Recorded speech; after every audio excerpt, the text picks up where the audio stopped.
Hello, everybody. Welcome back to Psychedelics. Today we have Jennifer Espenscheid on. How are you? Me, I'm hunky dory. I really Oh, am. lovely. Feel like a ray of Lovely. sunshine. Oh, you got that on your face right there. That's great. So I'm really happy to have you on. You're so problem here is you're a friend first, but now we get to Mhm. like dig in to um art, psychedelics, creativity, and more, which I'm really excited to do with you. And We'll have nothing to talk about. right. So you were over here, was that kinda like early summer, like June, maybe? Yeah. Yeah, I came to Breck for Dad's 80th, got to drop in with you guys and interview you. And yeah, it's interesting getting to know each other in the open atmosphere of Burning Man and then dial it into daily life and then, the building of even more trust and topics like this that we can bond on. Yeah. Yeah, because we get to have so many interesting conversations at places like Burning Man and different, like, Mhm. kinda smaller parties, and then, yeah, actually learning deeper in a different kinda container is really fun. Right. Um, Yeah. yeah, so folks should listen to that episode with me on your show. Where can folks Yeah. find that? It's the Art of Life podcast. So I don't know. Do we link that in the description? But it was interesting because, when you turn the tables, you're usually interviewing everyone else. And so as people get more curious about you, myself included, that was a fun way to get to know Joe. Yeah, so we'll spread some links around. I'm excited for folks to check that out. So let's kind of like dig in. Have you um, what I what I found really fascinating in our conversations is that like you've always been a maker, right? Like there's Mm-hmm. never really been a point where you haven't like wanted to engage in like making things or building things because you had this little life in the prairie phase. Is that how you put it? A life on the prairie. Yeah, I was born on a ranch in South Dakota near Spearfish, and I think we've talked about that. Like if you when you're little, your story is, it starts really small, like just right in your little chrysalis. And so I didn't even think about it. I just thought that everyone did everything and built everything and made their food. And if you want something, you think about it a bit, but really you just start right away and make it Hmm. happen. Yeah. Yeah, that's brilliant. And like when I see you building things now, it's just like, oh, let's just grab that and this should work here. And it's like, but over time you've just learned a lot of things too. Like you've gone, it's not that you're not experimenting anymore. You just learned so many things already that already kind of work. Right. Yeah, exactly. I think you just add things to your arsenal. And it might be a mentality too of just knowing that it's going to work out somehow, like you'll Hmm. make it work.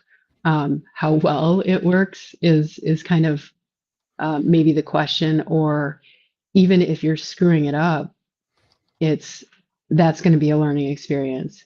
And you might laugh at yourself or you might make extra work for yourself, but you're going to figure it out if that's your mentality. You need grit, and you need those things as well. But even brand new things, like I'm doing a couple very, very brand new things for me. And so there is a lot of expected frustration um, and all of that. Yet that's part of the fun. So, you know, in our community and in this world, we're only a couple degrees from someone who knows how to do something.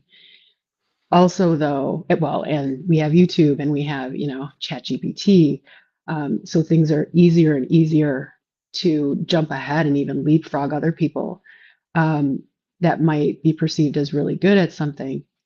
However, there is a really like oftentimes I don't like that process. I would rather, even if it's a little bit harder, that can be really fun, figuring out how to do something based on Hmm. whatever budget the client has or whatever budget you have, which is usually zero, or whatever your parameters are. And that discovery process, kind of like a child, right? Like you give the child tools. I mean, I guess maybe they're looking it up on ChatGPT or asking a lot of questions, but usually they just kind of start. And so that curiosity, that fun part for me still trumps, unless it's an investment or it's something that has to be structural. It is really fun just to discover it along the way. Yeah. Um, so how do we like, in a way, every human's an artist, but like, how do you like to kind of describe your kind of art or your processes? Um, well, first of all, I like that you said that right away. Every human is an artist, and as I'm going into this phase of life, I realize that that's what I can offer back to the community and to the community at large is sort of that reimagining and re-understanding of just by being human, you are intrinsically creative. I mean, everything's creative. We create everything. We create chemistry inside our body with our thoughts. So we can perceive being an artist as like only a musician or only a painter. And I'd like to offer the perspective in a different lens, which is you were born with this channel of creativity and it's a remembering of that. So I'm glad you said that right away. We can be creative while doing the dishes, right? um, Everything we do can be kind of looked at in that way, and then it's a little more meaningful and a little more exciting. What was the second part of the question? Oh, my process. Um, How do you like to describe it? I guess everyone's using the word journey now, so it doesn't hold. Maybe that's a little watered down, but I used to be very goal oriented, painfully so. I think part of my self value and self worth is manifesting things, and I really like them to be physical, tangible things. And I'm doing a lot of work around that. And now I would say with that work and that what has changed that is the two biggest things is probably having children and psychedelics.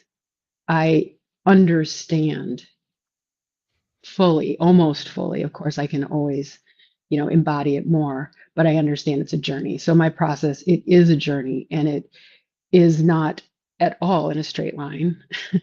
It will include, times of elation and genius and flow, times of despair and frustration and doubt, and times of reclarification and evolution, and then that joyful celebration again, and even contentment for a little bit. So whether it's something that's self-inflicted, like having my annual show and wanting to do new things or building something because I got this idea and it feels uncomfortable not to have that come through, or a project for a client, I just expect and notice that journey, like where it's leading me, and that it's okay. Those days I'm Mm, frustrated.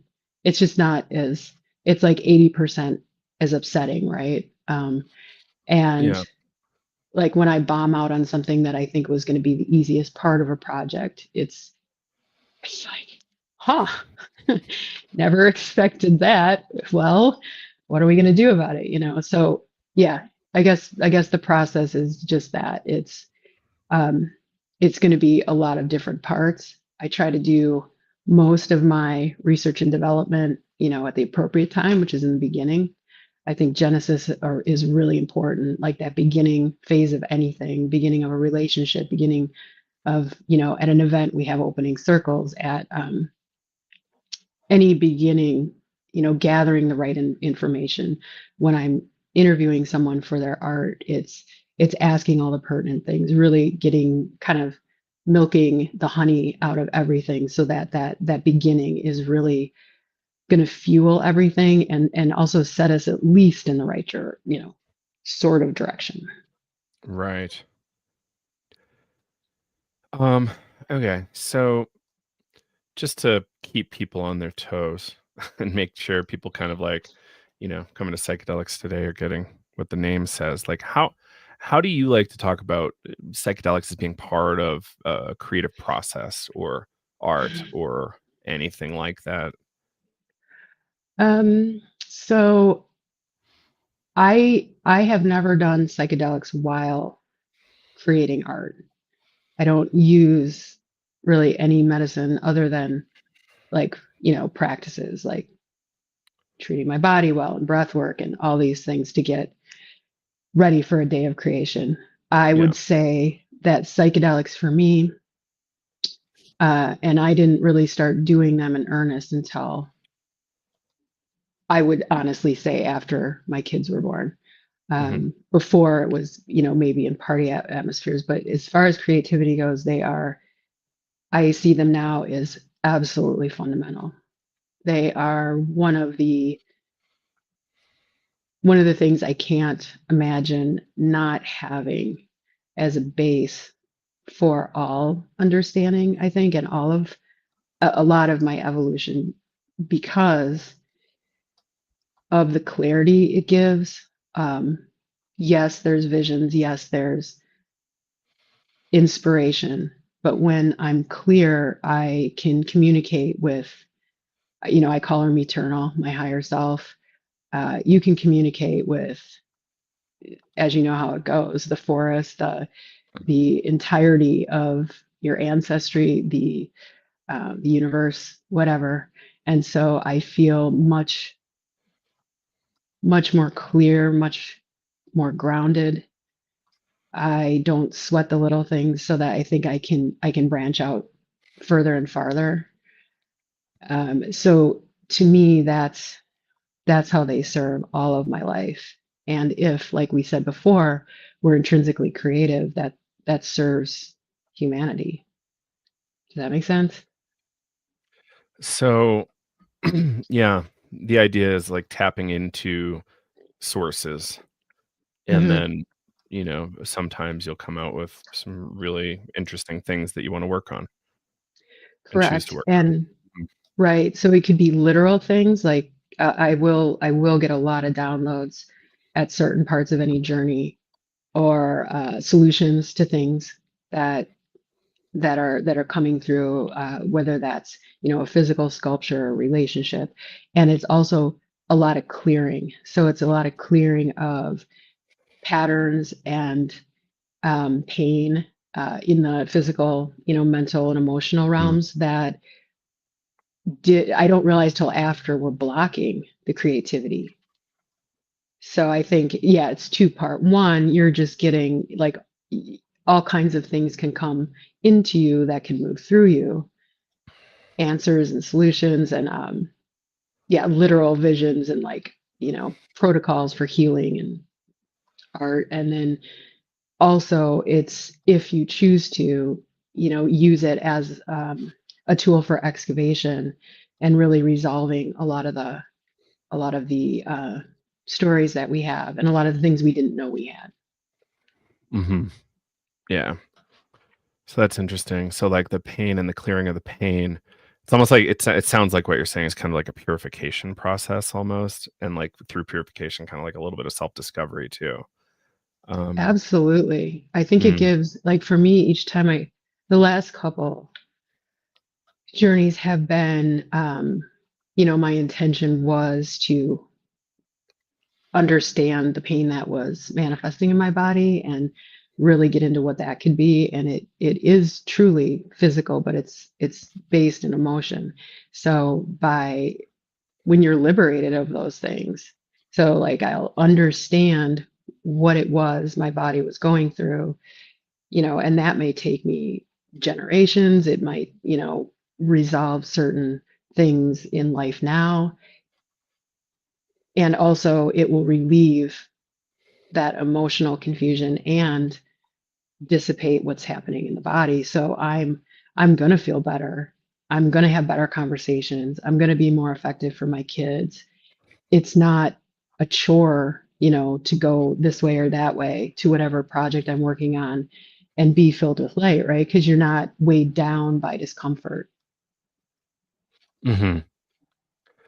So, um, as you're kind of, like, discovering yourself as an artist, like, what kinda stuff really felt good? And then, like, what made you kind of what about the process or the objects you're making, like, made you wanna kind of just keep going? Um, so I didn't know that artists weren't all starving. I think that was the story that somehow, and it wasn't really through my family or anything, but that was the story that was kind of in the background. So my degree is actually technically in architecture and urban planning. And then I started traveling and painting murals. And then as people asked, I would just say yes. And I think the projects maybe got more riskier, but to me, it wasn't a big deal because if someone doesn't like their mural, you just paint over it, right? So I think with everything we do, we understand we couldn't do that before only because we hadn't tried. So chances are, whatever I'm doing for the next client, even though I don't know how to do it yet, I'm pretty sure I can do it. And I think it part of it's confidence and also just understanding that for most things in life, it just doesn't matter if it doesn't work out. So you're liberated from kind of that worry. Mm. So Did treating that it like answer the question? experimental kind of, yeah. So, like, the realization that an experimental process is still fine, even if it didn't feel like a real success in some ways, it was still, Right. like, a Well, I good think productive experiment. exactly. I also haven't had something turn out as not a success. Because you keep trying until it is. And also, I think it's in our imaginations, in our minds, that no one can truly see what it is we expect of ourselves. And so sometimes a project might veer, or we change it, or like I'm working on a lighting one right now. I'm going to have to change it for the third time, but I'll get there. And um, and usually in that process, if it's with a client, and this one it is, it's actually been kind of a bonding thing because I'm sharing my experience. They're getting something custom that hasn't been done Mm, before. mhm, So they're kind of like a partner in it. I used to I used to hide, not hide on purpose, but just to me, I'm like, oh, I'm doing this thing. They're paying me for this thing. I'm gonna give it my all. It's gonna get all my magic. But I didn't share the process because I didn't first of all, it's kind of time consuming and it's a bit vulnerable because when people see things part way, they're like, "Oh shit." Because it looks like a mess. It looks like you can't tell how it's going to turn out. Um, then I got the feedback that for some people, the process, seeing that along the way is actually fascinating. mm, And they can see, I mean, we're all magic. I'm still magic, right? I'm still like divine, yet I'm human. And these are the mistakes I made along the way. And if someone really wants to be part of that process, and I would say at least half of my clients do, then they're going to see all of that and all the mistakes and kind of appreciate it even more.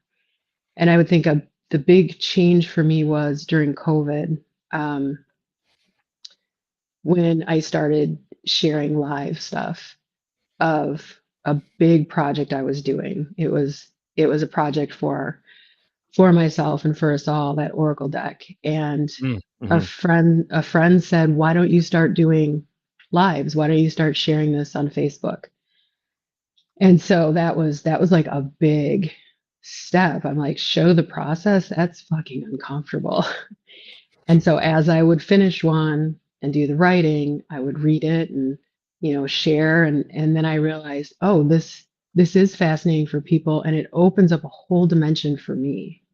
Like the process now is really interesting. It's the most interesting part.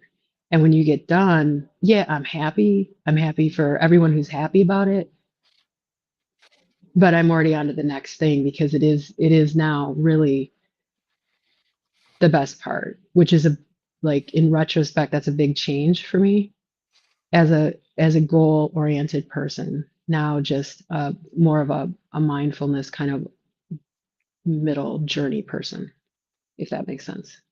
Do you Do you relate to the idea of like the artistic process being kind of very front loaded in terms of like the joyful exploratory creative, and then like the second part being like the kind of like hard work of actually making it real?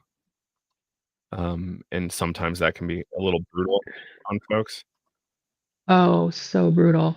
Um, I think it flips back and forth. So I described once I did a piece on how we in the creative process go back and forth between our masculine and feminine. So I wouldn't say it's just front loaded Mhm. or back loaded.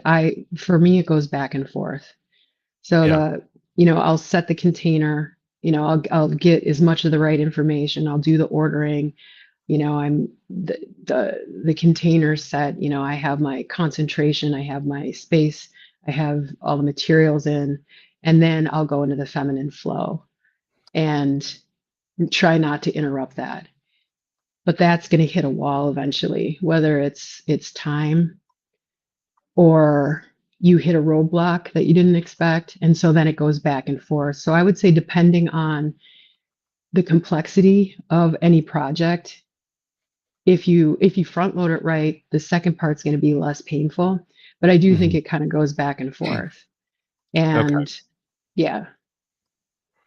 I wonder about psychedelics as being kind of like a rejuvenating tool, like mid process if it gets too hard for somebody. And I Mhm. there's a famous Terence McKenna quote about like the right time to eat mushrooms is as you're designing the house, not halfway through building it. You have to like, oh, everything's Yeah, wrong. I have to redo it. for Uh, sure. Yeah, I don't think midpoint, I'm going to agree with him. I haven't heard that before, but mm, I am going to agree with him. I think in that Genesis phase, in the conceptual phase, and in fact, even before that, because one of the things that it can give you is that emptying of whatever residuals has filled your being, and mm, so that then you can really have that beautiful Genesis phase, or gain inspiration for it, gain perspective. um yeah, because that would really suck to get to the midpoint of a house, or like, it's fine if you're painting a room, right? Your midpoint is 4 hours later. It's different if you're investing, 20 grand in a couple months of your life and something like, oh, fuck. mhm. Um, so I would say, yeah, to set yourself up and have that as part of your research and development phase is the way to go. And especially if there's things that are kind of cluttering and clogging. And then as you go through your process, you're doing your breath work, you're doing your microdosing, you're keeping those elements alive all the way through. And I keep going left to right, probably because that's how we read, but it could be this way, or whatever. Yeah. Yeah, like keep tapping back into uh that well of inspiration. Like reflecting, I would think Terrence has it right. So we first met um around this one kind of sculpture you brought to Burning Man. I think it was my first year, Hmm. Luciferia. It was like a gorgeous Yes. piece. Um, Thank you. and I was like, wait, what? I get to hang out with people that know how to do this now? Like, what?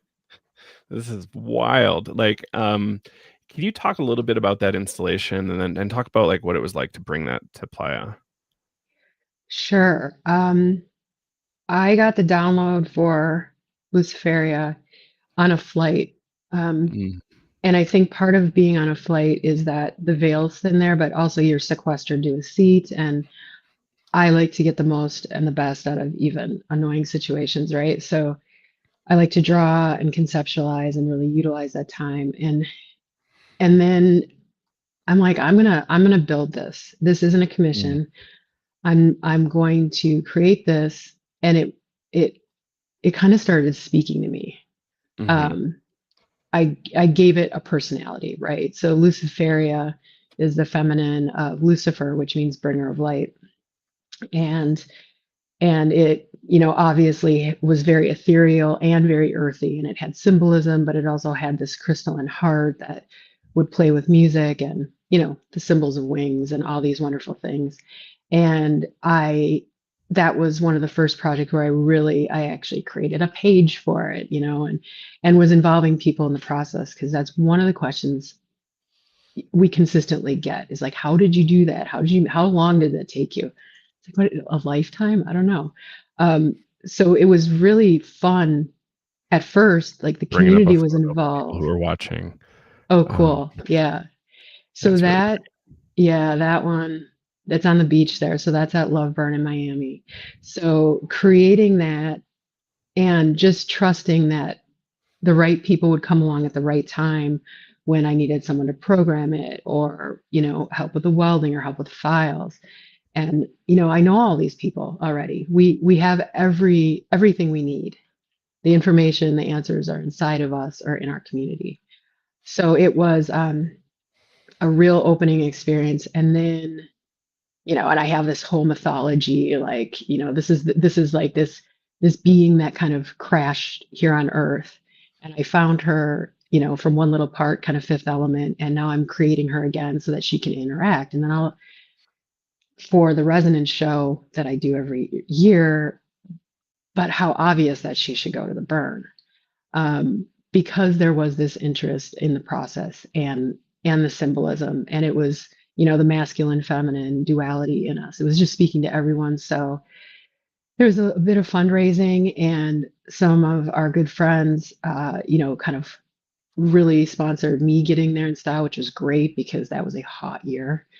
And yeah, it brought her there and kind of ruined it. It was a very hot, very windy, dusty um, place for a sculpture like that. It was great. And meeting you guys, and you can just see how fast, right? Being in that sort of like creative oozing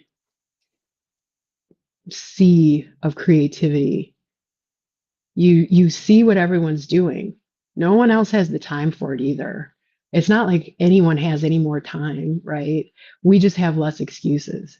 And hmm so, you know, from that, I had a million more ideas. We have idea when we leave there. And like, Rowdy, she did a sketch of a crab car, and by the next year you guys had it built. So it's I think being around people that inspire can either they can inspire you or it can daunt you. And that hmm I think is the part that's the choice. You don't have to create in the same way that someone else does, but it can inspire you or it can intimidate you. I've gotten that feedback too, that I'm intimidating. So um yeah. And then, it lived on. So Luciferia then got an art grant, and she went to Loveburn, and we just don't know where. So that's one. I mean, how painful. I guess you wouldn't know, right? If if you didn't take an idea and run with it, and now where it's taken you and how you've evolved because of it, and how that literally painful creative process, like if you wouldn't have done that, all these things wouldn't have happened. You wouldn't know that, but I think we would kind of. I know that when I'm holding on to an idea, and I have to like dismiss it, which psychedelics can help, like what's a priority, what is in resonance, what is authentic, or it's like, all right, let's do this, let's birth this and be okay when that's uncomfortable. Yeah. And I like the term idea. Like not That was every idea is $1 million idea, right? Oh my God. Some are $1 ideas or less. On that note, after Monday's journey, Mm, and I got all these ideas, I heard myself also say, and you don't have to do any of these. Like, just because you want people to understand more, and be in more flow and blah, blah, fill in the blank. It doesn't, like, you have that understanding, you have that vision. Maybe it doesn't mean you have to rearrange your life right now and do these things. So yeah, a lot of them are more understandings, and the process is internal and it can just stay there. It doesn't have to turn into a relationship. It doesn't have to turn into, a complete life dissolution or a whole, sculpture that's going to take up all of your time. For instance, it can be what it was, which is deeply meaningful Hmm. to me and my evolution. And later it might be shared in some way. Yeah. Um, absolutely. So I love I love that idea of just like keeping things kind of in potentia until it's the right thing. And not Hmm. even in potentia, right? Like even the things that are kind of imaginal or just in your head are still quite real, still having an Hmm. experience of them. And I think that's a complicated thing for people to wrap their heads around sometimes when we haven't maybe. Absolutely. And I Yeah. do. I think it's very important. I call it the gestation period. Like, we don't have a fetus like in our hand, right? It's not going to live. It's not strong enough.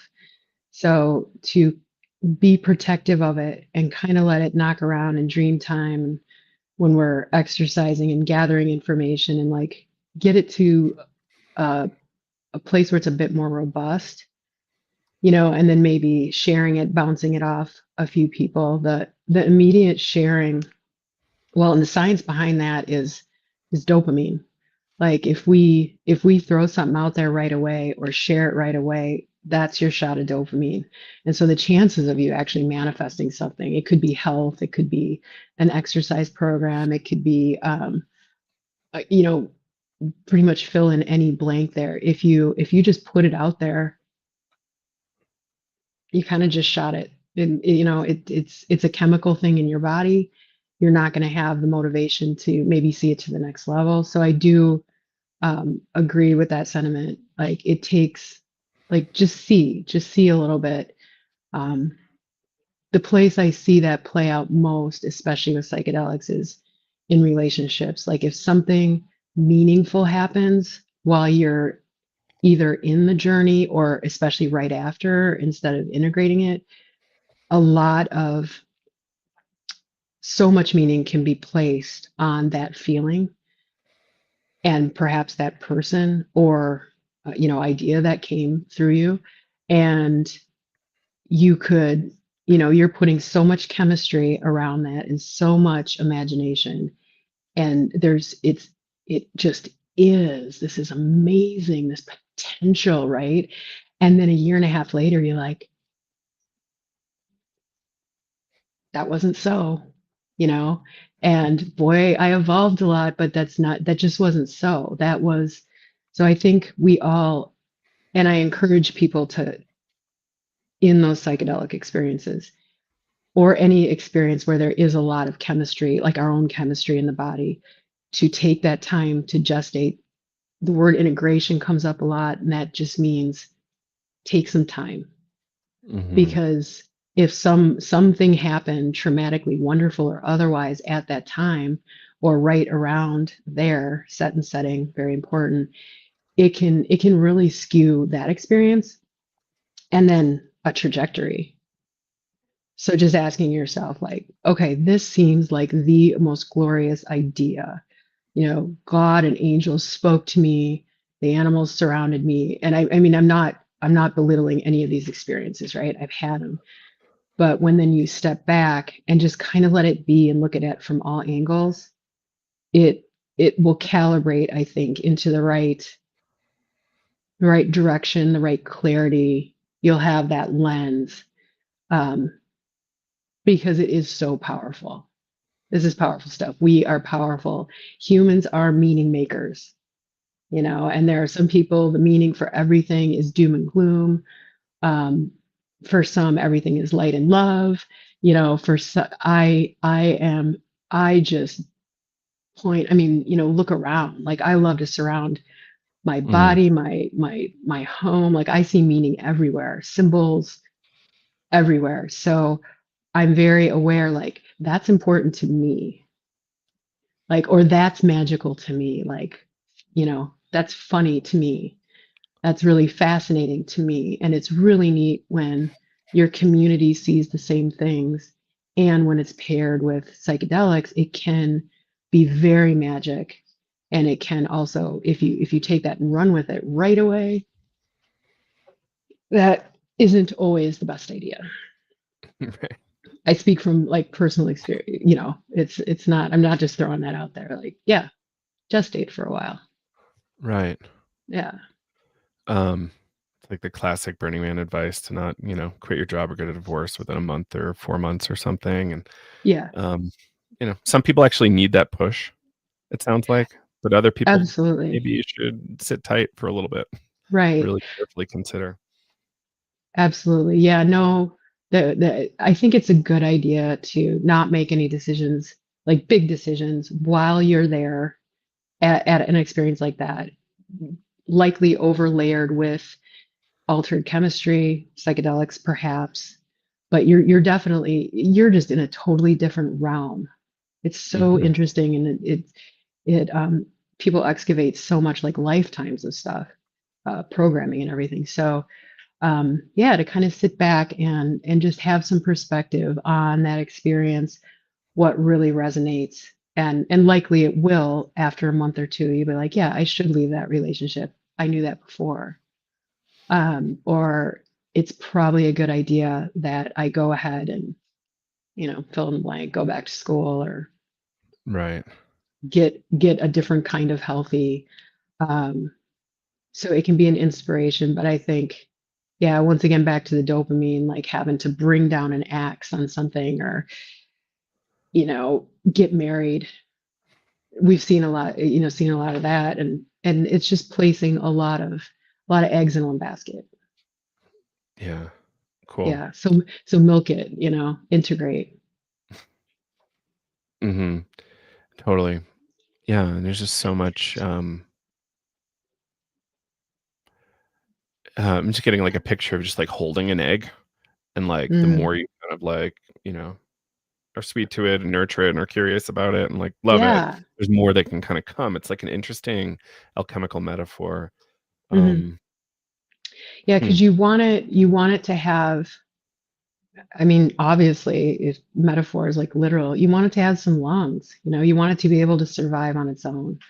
If it's a good idea and you put it out there, you don't want it to shrivel up in the sun. You don't want people to, you don't want to overexpose it too early. And that exactly. that I think holds true and with all kinds of things that holds true with an idea for a business or a relationship. Like you need that incubation period. Yeah, Yeah. absolutely. Um, so, like, what do you think it is about, like, the Burning Man event that makes it so productive for art and for, like, get it catching a hard case of diarrhea or whatever Right. it is. I think, okay, the first thing that jumps to mind Mhm. is I'm going to give either Mark Twain or Einstein. I think it was Einstein. He says the job expands to fit the time allowed. So there's a deadline. And if you mess up on any part of it, you're going to pay for it. Like you're going to be uncomfortable anyway. But this is a place where everyone, and I'm not talking about necessarily plug and play people, but even them, it's a goal. It's a literal destination, and it's an elevated state that people work, I mean, invest, right? Time, money, all kinds of things in. So if you have a deadline, you will get something done in some fashion, right? And usually for the burn, that's a lot of things. You want to Mhm. go in healthy, you want to go in with the right regalia, meaningful fashion, food, food and water. You know, you don't want to break down on the way there. And then when you're bringing something, it kind of brings the whole mind into there's it's the most incredible matrix, right? Because when someone sees an art car, they may or may not understand what the hell is going on there and what it takes and how many. And then you're involving personalities and moods. And so I think there's a deadline of that, right? And it evolves our brains because we have to work in so many different ways. We have to really have our logical mind. And as an artist, we're working in space time, and now we got to go back to time space. So we're kind of like constructing that kind of schedule. And then also, I feel like there's this elevation because, like, my first year, I didn't know that many people. Now I am so excited to get to be with so much tribe, right? And Hmm. we bring our best. So I do think it's a huge evolution every year for people on some level, no matter what, especially people that are, organizing a lot or building a lot or offering a great deal. Can you say the question one more time? So, like, what is it about this environment that really kind of Yeah, this event and or environment that like right. just helps creativity kind of catch fire? Right. So I think it's the deadline. So anything has a deadline, whether it's a gathering or like a human, birth gestation. Mhm. But it's really like we are creating for this. It's the energy of it, like going. And a lot of times, as you know, before you go, you are so depleted, you are overworked, you are overspent, you are all these things, but you get there and all of a sudden you're like you have energy. So it's got to be everyone's energy, right? The Mhm. force field we're electric magnetic creatures. Everyone's bringing their best. So it's like immediately you're getting, I think, that shared energy. You're inspired by everyone. You're looking at what they're creating, how they're dancing, what they're offering. I mean, the way people give, and you see, like, I get there and I often, only for a minute, because there's not much purpose to feeling, I guess, stingy. I'm like, Mhm. what? If they can do this or give that, boy, do I feel like I've been withholding, right? Mm. So it's like, no, that just means I can give more. So I think it elevates in that way too, because there are tens of thousands of examples. I like that. The It's a just level like up. that kind of like uh, like the gift economy and the generosity that like circulates Hmm. around that just does breed a different like it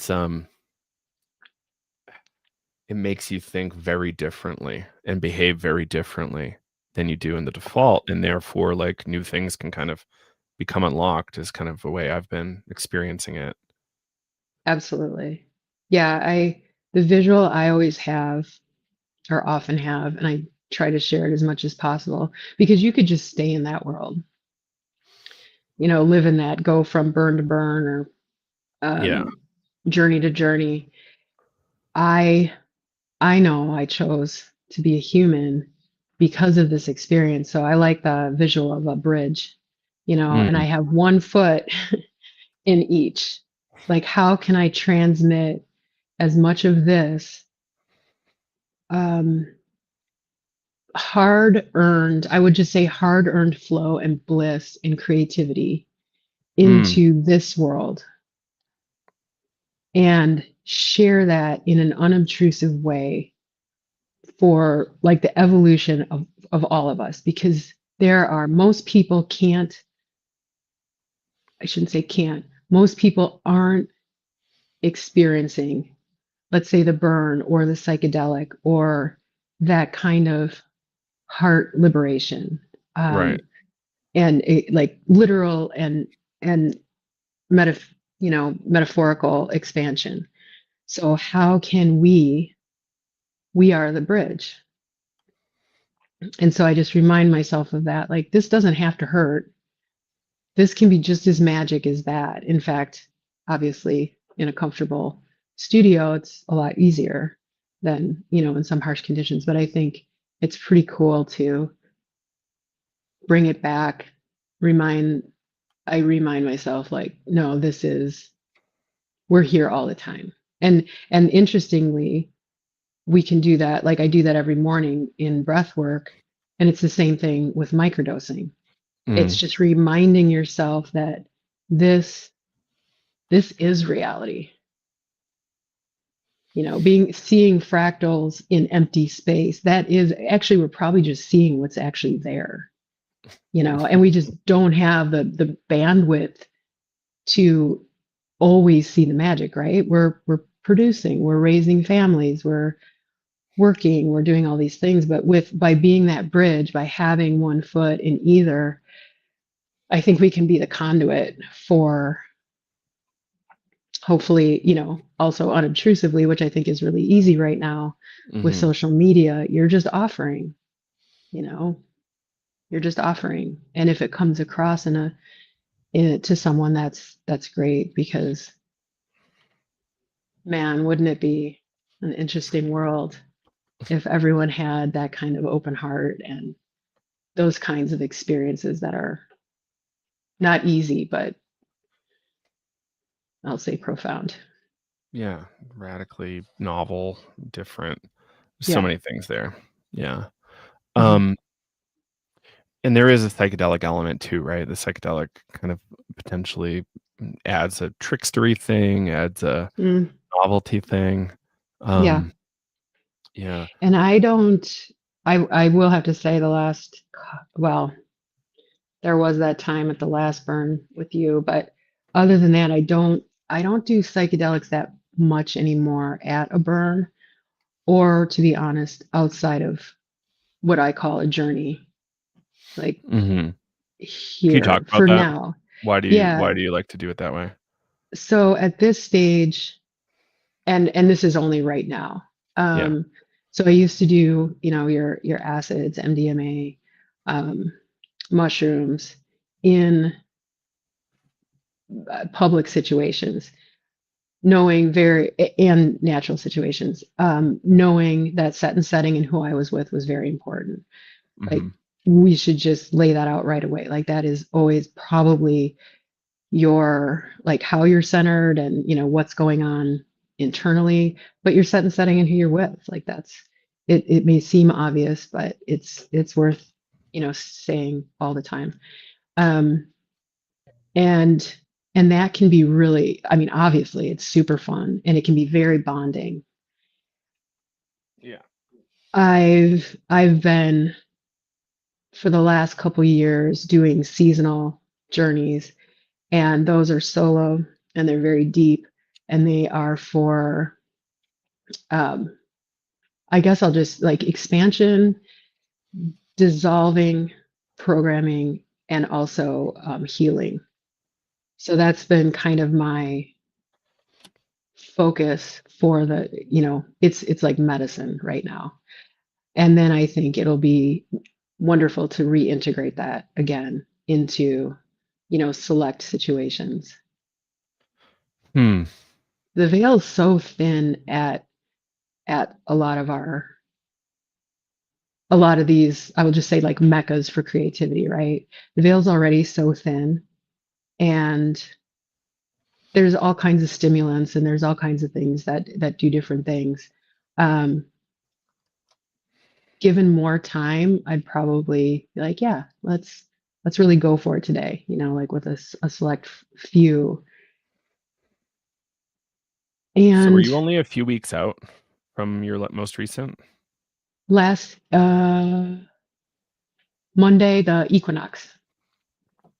Yeah, So so I was experiencing some disappointment, um, and I could feel like my heart closing. It's way easier to protect, mhm. right?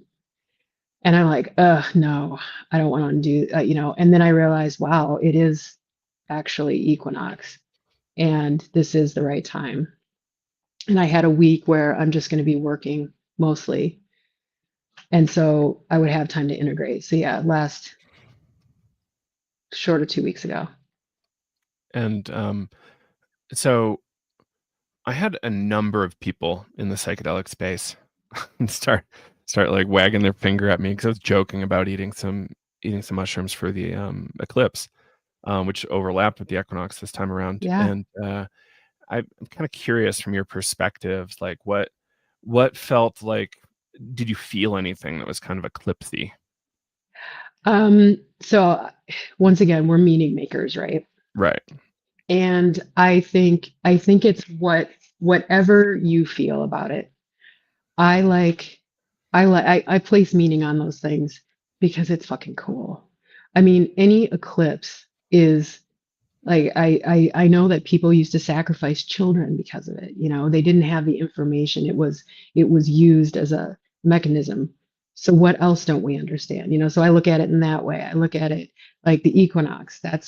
I think that's pretty cool because it's bringing up duality. It's bringing up the handing off of summer into autumn. It's my masculine and feminine, right? So I'm the one or someone else is the one placing this meaning on it. There are Yeah. people that really do feel when the moon is full. I mean, we used to all ovulate at the same time on full moon, you know, so it is like these forces, these celestial bodies, which do obviously exude a force on the earth and everyone on it. Um, and we're so removed from it. We being, you know, people like us that aren't like gazing at it all night long and very intrinsically aware of what's happening. And but I don't think anything's to be avoided unless you're afraid of it. And then maybe that's even another reason to do it, Hmm. to uncover like, well, what am I really afraid of there? So for the finger wagging, like what was that? Was that like, It oh, was the like a energy's risk too thing, much? like, be careful, it might be not great. If you're gonna do it, Um, go really small. They wouldn't get really specific, which I'm always like, "Eh." On one hand, like, you're probably representing some wisdom, but on the other hand, you're not giving me enough specifics to, like, understand why. Like, I'm right. gonna go eat that apple anyway. It's kinda like, I'll report back and I'll learn something. That's interesting and great to ask because a lot of times people will throw something out there and Mhm. we immediately doubt. And then how good that we ask because we're not above asking, right?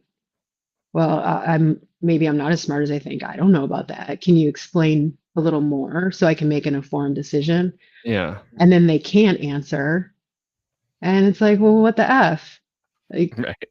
I'm not going to change, you know, and so then it's no, I don't doubt myself. This is the right time for me. I'm placing this meaning on it. And I think maybe also people have different sensitivities, but probably mostly different programs and different stories, Right. I like that. which could be meaningful. Mhm. Absolutely. And Yeah. become real in very substantial ways. So, Yeah.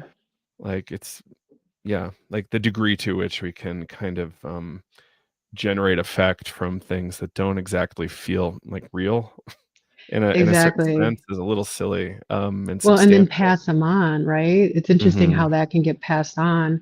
And then the next person who might not be really thoughtful in their language can pass that on some more and it kind of like perpetuates something. Um, Yeah. yeah, I do feel like a bit of intention with any substance. I mean, with our food, like if we appreciate it a little bit and thank its origins and chew our food well, it probably is going to nourish us more. We're going to feel more grateful, you know, so that can be with anything, your water, your friends, and certainly with any like psychedelic or other Yeah. substance. Why am I taking this? You know, and if it's for fun, if you're at a party, maybe I'm taking this to enjoy myself even more deeply with my friends, as opposed to just knocking it Mhm. back and forgetting that you even took it, right? Like with that bit of intention, it is going to make your experience better. Mhm. and you will come back to that throughout. So I think intention is huge. Like you can easily put a lot of intention into your life, and it brings a lot of clarity, and it's super important with psychedelics. Right. Um, so I want to throw out some cautionary stuff too and see if like you have any tips for folks also. So a lot of Mhm. people get oh, I had this insight, DMT, I'm gonna keep like smoking it 4 or 5, 20 times a day, and that's how I get my creativity. And like then, stuff Mm, kind of like spirals out of control and like maybe you're not eating well or taking care of your body or your business or whatever it is. Like, mhm. how do you like to kind of caution folks who might be using too much? It could be DMT, it could be ketamine, it could be whatever. Right. I think 80/20 is probably a little too gentle, probably like 90/10. So my rule is for myself is that if I'm earning 80 to 90% of my dopamine, then this is healthy. Mhm. Like so I want my natural state, even though my natural state, like I dye my hair and blah, blah, blah, right? Like I want my natural state to be one where I'm even keeled, my mood is good, I'm healthy, I'm creative, I'm enjoyable, and I'm enjoying. Um, and then there's those times where it's like, oh yeah, I want to dance. I want that substance. I want um my hit of, of just watching something where I'm not earning my dopamine. It's just like so I think when it's something you can just consume, and that means anything. Social media is one of the hugest ones right now, but when you're just consuming, and things like cocaine are going to be much, much more so, that that is your motivation. That's external motivation. So I'll just ask myself, if I took that away, would I still be fine? Would I still have my internal motivation? And when it comes to substances, it's probably, it's got to be a reasonably small amount, um, because we're consumers, man. We consume, consume, consume. And so if like getting back to the self-production of motivation, like internal intrinsic inspiration, making decisions from the inside, being creative through natural means, like breath Mhm. Yeah. and being discerning with your energy and what's around. Um, because I think when it tips too far, it's going to start taking a toll, and then you're just doing a disservice. Like now it just has to be propped up. So you're going to want more and more of whatever, even if the substance itself isn't addicting, the feeling is. And you're just kind of sinking more into depression. And then that scale is tipped. Does that make sense? Kind of like uh, earning more than just like producing it from the inside, kind of like being your own creative light. And that can mean tapping into other creative lights, of like actual people or um, things, but not just consuming it. Your own endogenous source of these experiences far more than kind of like leveraging these um exogenous sources that can become Right. problematic. Like it's very obvious ketamine and cocaine can be very problematic for people. And I've Yeah. seen people have like overuse issues with LSD and definitely Hmm. DMT as well. They usually grow out Hmm. of it. But Yeah. you thing well, with DMT and LSD, but cocaine, it's really hard. It's a really complicated drug to get off of. Um, Right. mhm, Yeah. yeah. Yeah. If I look at them as all of these things as tools or medicines, it's like what is the amount? What is the risk that's worth it? And then kind of try and go on the more minimal side. Yeah. So, like for right now, if I'm really getting an extreme amount out of 4 deep journeys a year, because that does take a toll on other things, right? I have to make that chrysalis. I have to but that is so worth it. So that's what that is for me right now. And Mhm.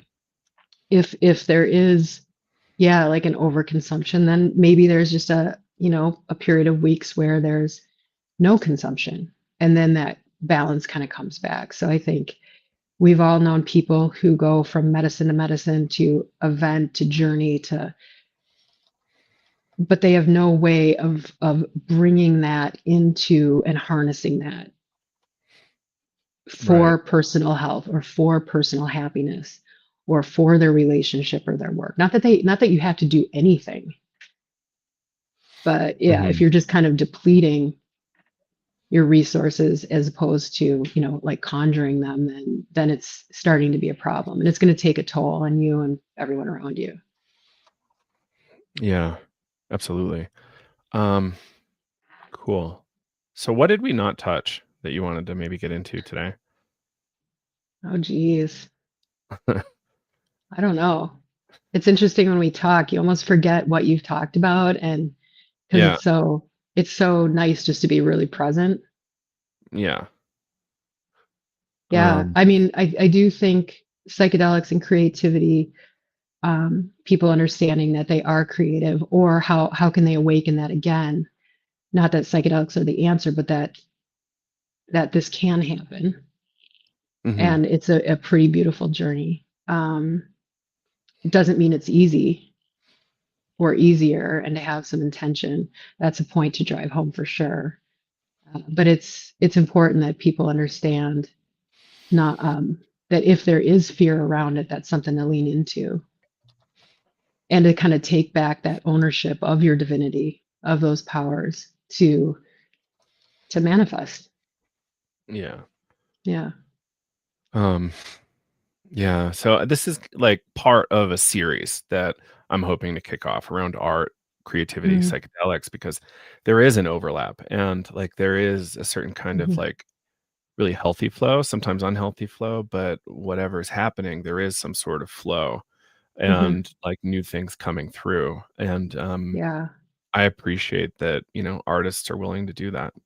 So Yeah. I think, yeah, And I just, mhm, it is nice to be able to access those things. Like we know, many MDMA mushrooms, ayahuasca, like that can, it's not the right term, but cure, alleviate things like PTSD or, you know, and you don't need to repeat them tons of times. We can always return to that too. So like in a creative hiccup or in a roadblock, just being quiet with yourself and putting yourself into that state.